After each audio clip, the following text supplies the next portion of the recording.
Tere, mina olen Maksim Anaev, täna ma räägin teile ühest väga vanast ja huvitavast majast siin Tallinnas. See on Mustpeade maja. See maja on üle 600 aastat vana ja sel on pikk ja põnev ajalugu. Lähme nüüd vaatame lähemalt.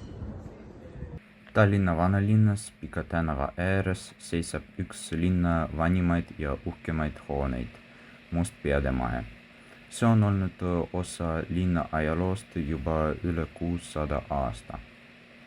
Maja ehitati 14. sajandi lõpus, see kuulus Mustpeade vennaskonnale.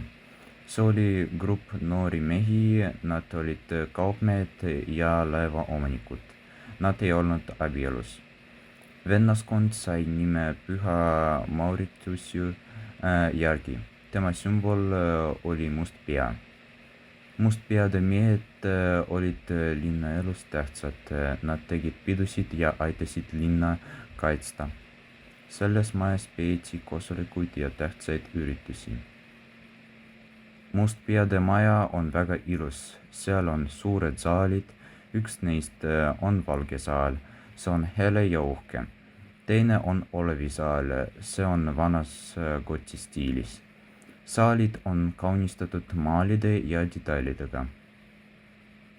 Täna on Mustpeade maja kultuurikeskus.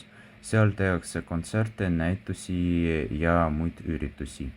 Maja on koduks Tallinna kammerorkestrile. Inimesed saavad seal ka pidusid ja päevi korraldada. Mõned inimesed ütlevad, et majas on kummitus. On nähtud varjusid ja kuuldud imelikku häält. See teeb maja salapäraseks ja huvitavaks.